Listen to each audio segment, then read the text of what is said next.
So thanks, Richard. Really great setting up. Just some guidelines for discussions of how we want to go. So we want to hear your comments, your suggestions, your ideas, your questions.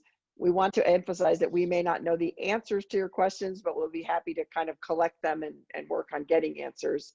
The way this works is raise your virtual hand. The nice thing about the virtual hand on Zoom is it puts you in order of when you raised your hand, and so I can try and call on you in order. We're unlikely to get to everything today, so our emails are up there, and I will also put them in the chat in a minute. I notice I've already got a couple chats, so I'm going to stop sharing, and we will kind of get started on this. Yes, I'm gonna third Kevin. Richard really is down. We're going to take him on the road. Matt Patulski has a question. So why don't you go ahead and ask? Hi, thanks, Richard. That was really, really helpful and clear, but terrifying. I'm kind of curious about, I haven't really followed the University of California story very closely. So I mean, I know that they canceled the subscriptions, but what's been the effect? And so is that a model? I'm sorry, go ahead, Harriet. Oh, no, I was going to say, is that a model? That's a great question, and one that we asked ourselves. I will share one tidbit. The day after they announced the cancellation, a little bit over a year ago, the director of all the libraries sent out an email to the directors of all the academic libraries in the United States saying, hey, we hope you'll move us to the top of your interlibrary loan lists, because that was one way that they were looking to get around this problem. So I think they recognized there was an issue. We have results from a survey that they did recently that were shared, and they were very, very interesting. They were presented by the University of California as very positive, and that most people support the action against Elsevier of cutting things off. And when Richard and I looked at them more closely, one of the things we saw was that about 78% of those surveys reported severe or moderate impact on their ability to get the articles, the information that they needed. So I think, and that's only a year later, when I think what that highlights is people want, yeah, it's great if you got 5 years ago journal article and that might be useful, but the most recent stuff is what really people need access to, and it does have an impact. So it just, it would have been nice to see that they were like, yeah, everybody can get the stuff they need, but the answer is it's hard. Just to put that in context, we have about 11 million downloads a year of articles by members of the university community. If you had to buy them, that would be, $40 million or so to buy them. So it's a big number. Recognizing that some people could probably access some of those articles they download through subscriptions or other means, but that's not necessarily how they go. So yeah, I think what California did was brave and may have an impact, but it's certainly having an impact on people's access to information. The European Union, I'm not entirely clear how that's working. So there's lots of groups that are getting together, and one of the library's goals is to kind of build some of those coalitions. If you look at the state of Utah, it's not super, it's not big enough to have the impact like California. So thanks, Matt. Richard, do you want to comment on that? No, Harry, I think you covered it pretty thoroughly. The only thing I would add is that what's surprising about the experience of the UC system is that I think everybody expected that the impact of the loss of access to new serials would be felt over a much longer period. And so they undertook this decision to cancel their subscriptions last summer. So it was July of 2019. And this survey was conducted this past fall, I believe. And so it's already apparent, it's already palpable that people are feeling like, I can't get access to the latest research. In the humanities, this might not be as acute an effect because we tend to be more of a monograph-based culture. I mean, we do read journal articles, but journal articles often get processed into books. And so the book ends up being kind of the final statement or the final version of it. Whereas in the sciences, it's all about the journal articles, and it's all about the state of the field at that particular moment. The research can't really advance, and so the research identity of that university, the productivity, the engine of that university just kind of shuts down, and that's a pretty scary thing. It's very sobering. It makes walking away from subscriptions really the last thing you want to do, but also between a rock and a hard place. So we've got a couple of questions in the chat, but yeah, go ahead. We have actually a student question, so I'm going to call on E. Hopf right now. Yeah, so I want to preface this saying that I'm coming from the humanities, so I'm not facing some of the potentially more time-sensitive access issues that STEM researchers would be. And I guess also this is less of a question and more of sort of an observation in terms of, I think this has been seriously impacted by the pandemic, but also just in general, I know that a lot of people are sort of shifting to almost exclusively online sources and resources. And certainly almost everything I used this semester was coming either from ebooks that I got access to through the library, or journal articles that my most of my professors were using articles from JSTOR. And so I guess to turn that into a question, where does JSTOR and sort of other repositories of journal articles fit into this? Is it through those sort of serial subscriptions, or is it a different system entirely? Richard, I'm going to hand JSTOR to you. But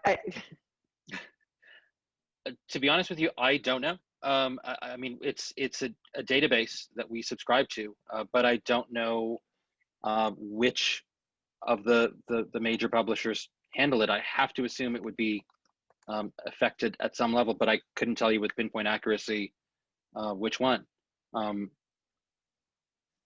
It's a really good question, though, and I mean, JSTOR is literally the first or second place I send my students to as well. Okay. Yeah.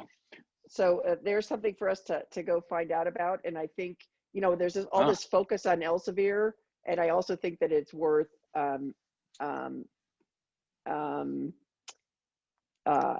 we have information. Hallelujah.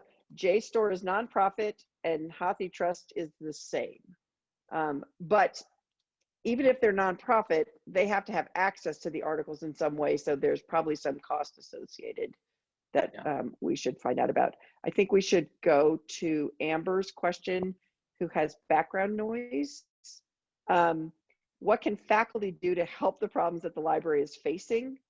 And gratitude to the library, because during the pandemic, they've been amazing. And I think Richard highlighted, this is one of the things that, one of the reasons this task force is so important is having the library in a robust financial situation so that they can respond to things like the pandemic and make sure that students can be successful. And honestly, faculty and staff as well is a really important component.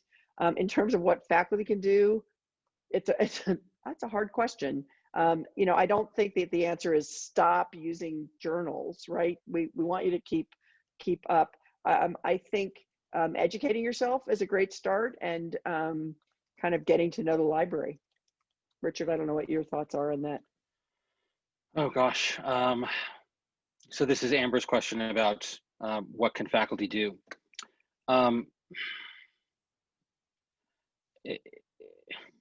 So I guess, I mean, there are individual actions and then there are collective actions. Individually, now that, I mean, it seems like we have a large number of faculty here who are in the humanities. And so this goes back to what I was mentioning earlier about suspended book acquisitions. This means that each of us kind of has to take on a role as being, your own personal field librarian. We can no longer expect the library to just maintain actively collections in your period or in your field, in your discipline. It is now incumbent upon you to identify, which titles, and then it's very easy from that point on. You just email a particular librarian. I think each department has a library liaison, and they will buy that title for you. But what they're counting on is the fact that even taken all together, the total number of titles will pale in comparison to how much they'd be spending if they were doing this independently. But it does take time out of your research to do this, and some of us are not aware of new titles that are published until they're reviewed in journals, which is like sometimes 18 months or 24 months or 3 years later. And then again, how are you reading those reviews in those journals? So it's sort of, we risk getting cut off from our professions and from our disciplines nationally and internationally. And then what we can do collectively, I think, is at least sort of voice our support for whatever decision the library takes. One of the things that enabled the University of California to do what it did, although the results of that experiment are still not in yet, is that they had a very strong grassroots support and a campaign, in fact, from faculty members. Faculty, signed a petition, and this was presented to Elsevier as like, we're not going to contribute to that you publish. We're going to publish our research elsewhere. They basically tried to throw their weight behind the university's bargaining position and trying to strengthen it. If my understanding is correct, it didn't work. I think they still ended up walking away from the table. They weren't able to reach satisfactory terms. But I think ultimately this is going to require a kind of unified university, like a sense of solidarity about it, and recognize that it's sort of a long-term problem. It's not going to be solved decisively over the next year or 3 year or 5 year period. So that's part of what we're doing here, is just to inform everybody that like this is a crisis that we're all facing, and we're all sort of in it together to one degree or another. I wish there were a more concrete answer to give than that, but for right now, that's what we have. And I agree. We've all of us come to be more dependent on our libraries during the pandemic. Okay, I think we have a follow-up from Amber, but do we have any other? And Richard, thank you so much for emphasizing the value. That's one of the reasons we're doing these town halls, is to make sure people understand what's going on, and also to get some support for the library, and sort of understanding that if the library is taking some difficult decisions, it's not done lightly, and it's done trying to balance everybody's best interest as best as possible. So I think that's really great. And Amber, thank you for raising this at your faculty meeting. Louisa Stark, next on my list. So I and my team have tried to publish in open access journals because we're at this interface between the academy and K-12 teachers who don't have access to the paywall, behind the paywalls, and we want our work to be available across that whole broad spectrum. But the journals that used to be free to publish in open access have changed to charging. So one of the pieces that I wanted to suggest is, and because that has to go into grant proposals because it's my only source of funding, is that there's a fairly long timeline for getting those publishing charges into the grant proposal. So starting now to let faculty know that they need to start doing this, I think is an important piece. So that people can start getting this into their grant proposal, so that they're putting funds in there for publications. There was one more thing I was going to think about. I'll put my hand up. While you're thinking about it, Well, while you're thinking about it, I was going to say, and that's a great point, and it also highlights the intrinsic inequity of the system of open access, that if you have to pay to publish, where do those funds come from if you're a student or if you're someone who is not grant funded? And so that's one of the things that we're wrestling with. How do we fix that? Now, if we closed our subscriptions, we'd have some money that we could distribute. I will note that interlibrary loan is not free, and so we wouldn't just save everything, because we would have a big increase in interlibrary loan, and that would raise costs as well as supporting open access. So Louisa, your second question. So I will say that my team's a big user of interlibrary loan, because that's where we get most of the articles that we need to look at, because they're not at the library. So we're accessing science education journals. The other thing is that the library doesn't have, because we're probably a small subset of people who are interested in that topic. It's pretty small.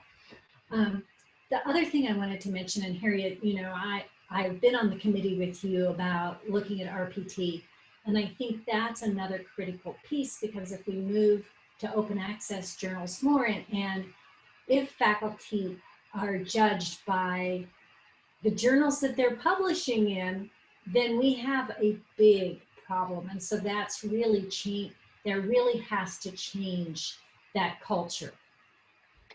Absolutely, and I think Richard sort of raised this with a little bit less explicitness, but if you're being judged on, so Amber asked about what can faculty do. Well, sure, publish in open access, except if you're pre-tenure and it means you're not going to get tenure because they aren't valued, you should not do that. So we need to figure out a way to kind of balance. There's so many competing considerations, and we just need to figure out how to balance them. So thank you. Randall Ermis. Oh, Richard. No, yeah, you get it. I don't really actually have anything substantive to add to that. I think that's a better answer to Amber's original question about what we can do. And it was in the text of my talk that the academy is sort of like a battleship. It takes a really long time for it to turn in any direction. But each of us in our capacity as department chairs or associate chairs or RPT chairs, or anybody who has tenure can be using that privilege and that security to advocate for the people who are pre-tenure that maybe should not be. We need to start revising our RPT standards so that we're not saying, oh yes, well, on the one hand, it would be really great if we lessened our dependence on paywall journals, but I also really think that we should only tenure, Dr. So-and-so if they've published in these flagship journals that are, the right hand and the left hand have to be doing the same thing. I will say that there's lots of tensions there, because open access journals have their own problems, and they are very expensive to publish in, a couple $1,000, $3,000. So it's shifting the burden of costs from the library to the individual, which I'm not sure is perfect. And with tenure, we want to make sure that we're not doing something that says, well, we had to figure out ways to identify metrics that are different from what we're currently using, so that it's very clear that it means something. So it's a tough nut. That is not changing this week. Randall, your turn. Thanks, Louisa. Oh, well, first of all, I 200% agree with what Louisa, you and Richard and others have said about those equity issues, both in terms of RPT, but also just paying for open access when you're a student or pre-tenure.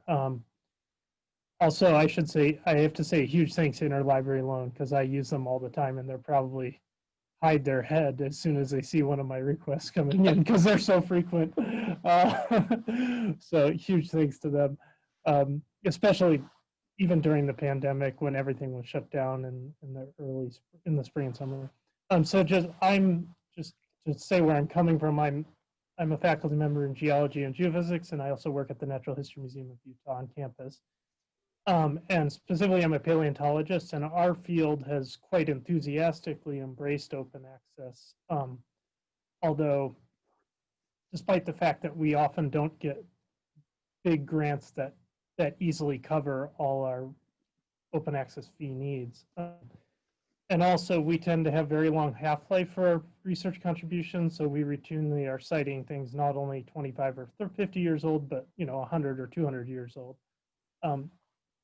And so, relating that to what Louisa and others have said, it's that, I think open access in some way is the future, in the sense of eventually that's where most journals are going to go, but I don't think that author-funded open access is sustainable in the long term for not only equity reasons, but many others. I mean, even if I get an NSF grant for 3 years and I budget for open access, it's still not going to pay for all the research that comes out of it, because some of those papers might be submitted years after that grant ends, or the total funding I get can only fund 2 open access research papers, and I end up my students and I end up publishing 6 papers. I don't know, things like that.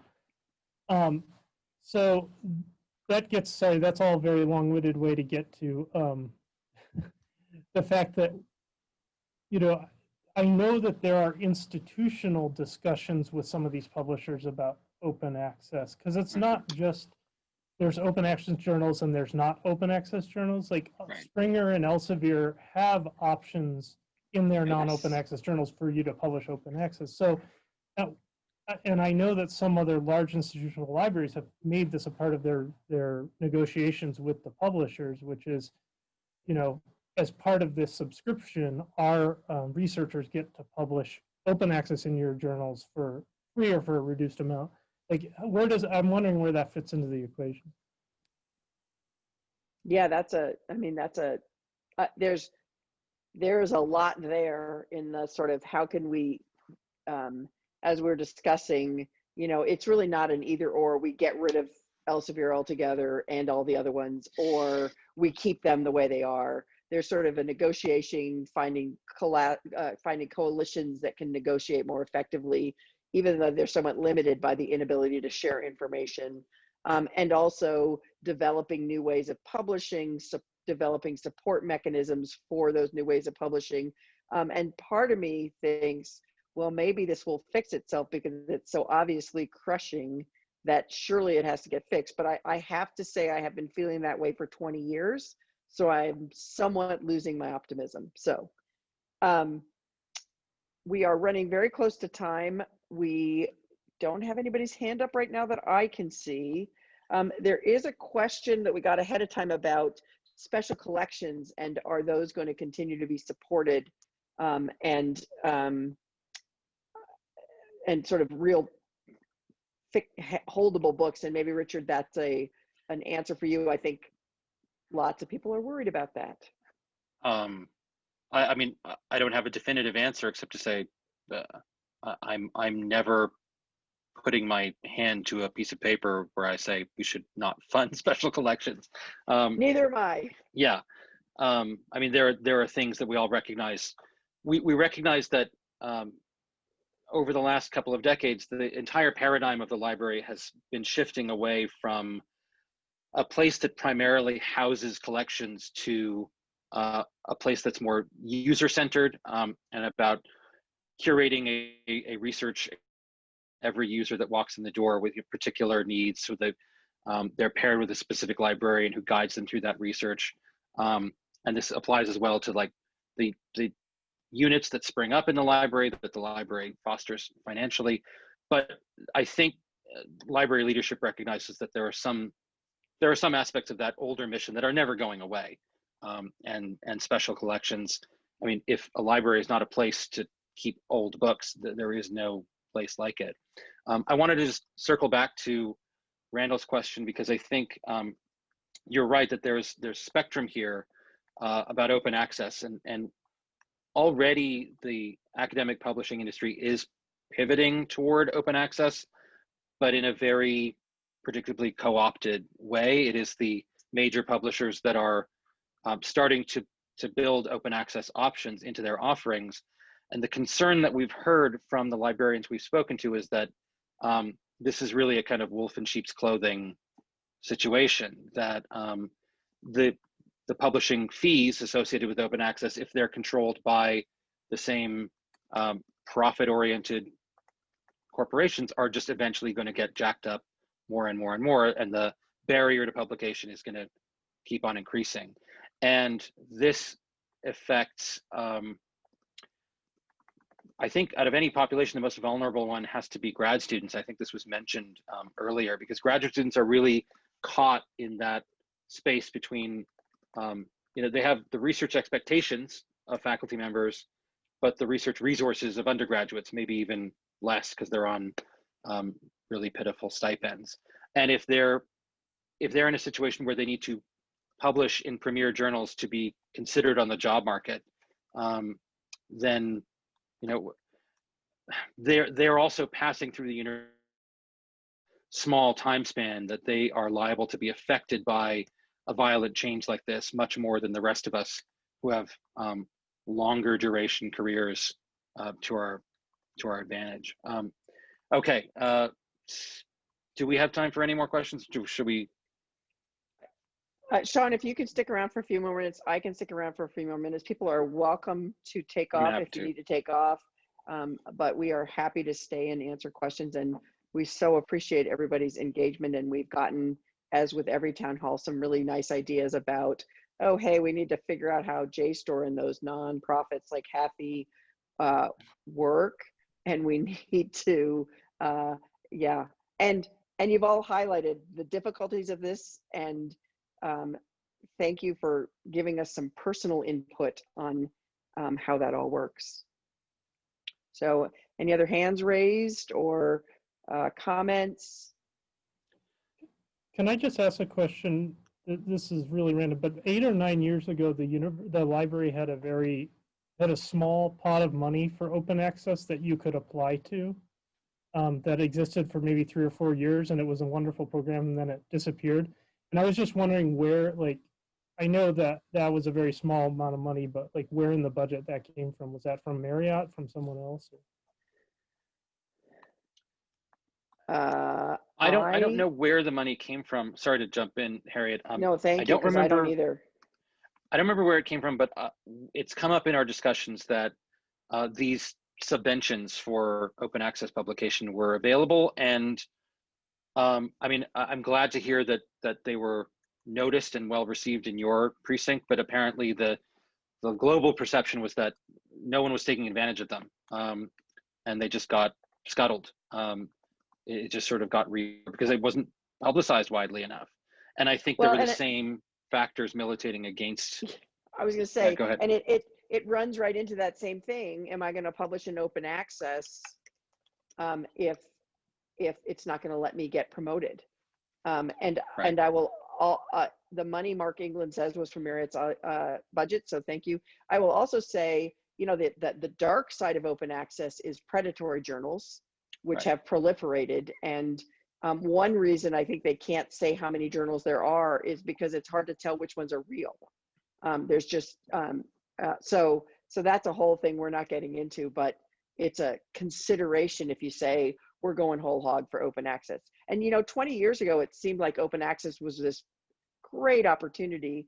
One of the things I've experienced is, first of all, it's expensive. And second of all, I have done peer review for open access and non-open access. And open access is running into the same financial pressures that society journals are running into. And I find that they have a lower bar for publication because they depend on the income of people publishing their articles. And so, I think they have earned a little bit of maybe as an open access journal as high quality. I also know that horrible, crappy research is published in JAMA and New England Journal of Medicine every year. So the peer review process is also fundamentally broken, but I don't think this library task force can solve that problem or promotion and tenure, sadly. But we can highlight them.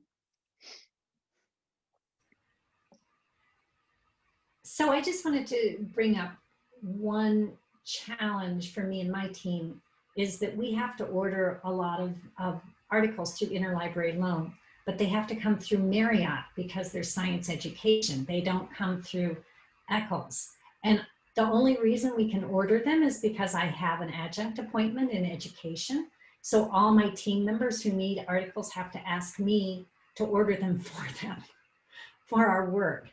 And so in the interest of 1U is if you're thinking about moving more toward more interlibrary loan, I'm wondering if there's some way to address this issue.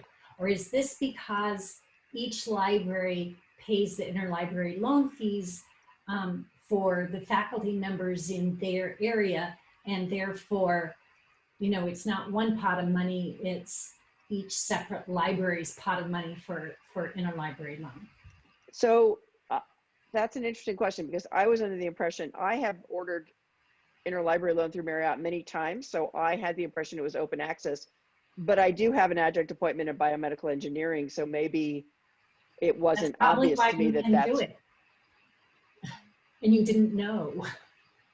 Right. So we will find out about ability to use interlibrary loan across campus, because I agree with you, it's 1U. It was my impression that that's true. Richard, most journals offer the option to pay $3,000 or $4,000 to make your article open access. I had a journal article come out on Tuesday in Health Affairs, to which our library does not have a subscription. So I had to go interlibrary loan for my own article. And I did have the option to pay $40 for the article or $4,000 to make it open access, which I did not choose to do. So it's interesting that we're seeing a lot of stuff in the chat about open access articles being higher cited. Right. And that's that might be a great argument for hey, people should go into open access because it's higher cited. And part of that is because I think when people can't access a journal article, they go, I'm going to go find something else. I know sometimes I think I could go interlibrary loan, or I'll just go find a different source. So. Yeah, I'm fascinated to hear that. None of the journal articles that I published was offered that option, but it might just mean that I need to publish in more journals. So, don't know. The Lancet, I think, is one that you should aim for. Yeah, as soon as this call ends, I'm firing off my latest. Well, I think this is part of the really interesting thing, is that there's different subcultures across, there's the humanities, there's the sciences, but, right. Even in the sciences, there's different subcultures. And, we've had some people who say, I don't really need the library because there's one journal that's the big journal in my field, and it's the journal of my society. So I have a subscription, so I would be fine. But then there's a lot of other people who say, yeah, I need to use a wide variety of articles. And it was brought up that for students, if they're asked by the professor to cite 3 articles in their paper, they aren't, to add an extra step of figure out articles that you have access to makes it much more difficult to complete that. And students are less likely to have a sense of, this is the journal that I need to use, and these journals are, lower echelon. So maybe, so it's when you wade into it, it just gives you a headache. So Richard and I just are spending our lives with headaches right now, and it's really fun.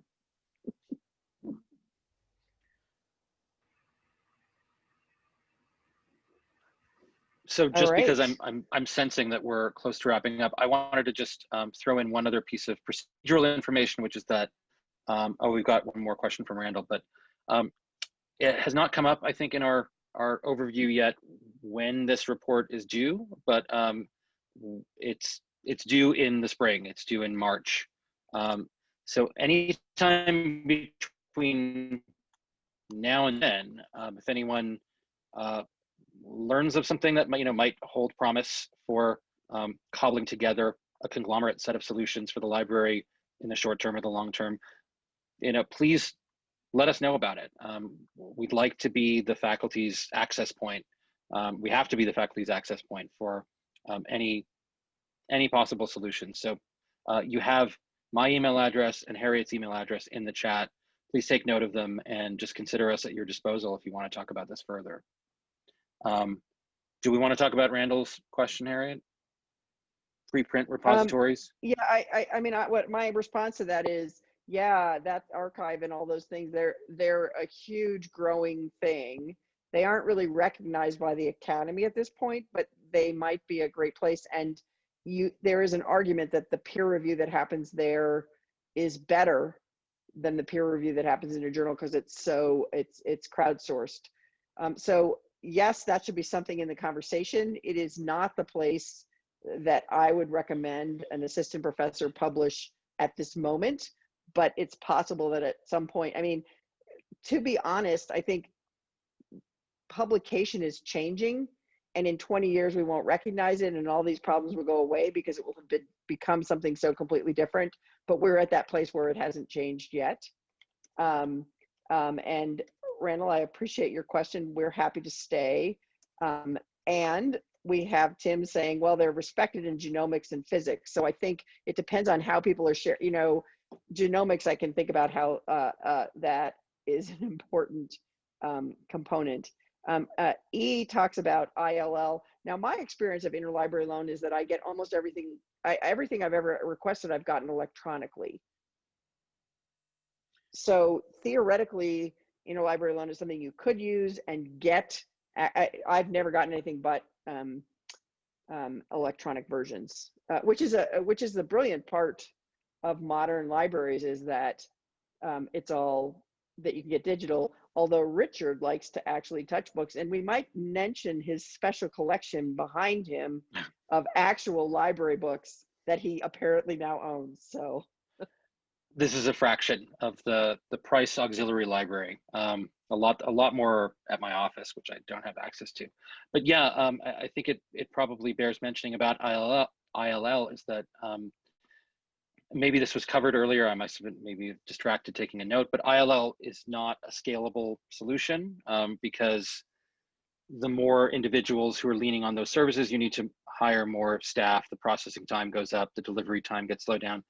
But it's also not, just logically, it's not scalable as a global solution, because you'll end up with a situation where everybody has canceled all their journal subscriptions and there's only 1 or 2 universities who are firing stuff off to everybody, who are acting as dispensers to everyone else. And the kind of game theory problem of this is, if you leave the subscription system, how do you time that jump so that you are one of the early ones to opt out, and you get, like the UC system, they want to be first in line for everybody else's holdings. Yeah. It can't work for everybody to do that.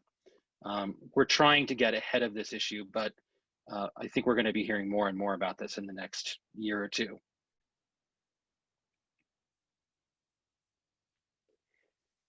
Okay, well, thank you guys for really great contributions, and we really appreciate your coming and joining us, and stay tuned. And I guess Richard has just signed us up for some spring town halls to really talk about the recommendations that we're going to make. So we'll commit here that we'll do some more town halls then.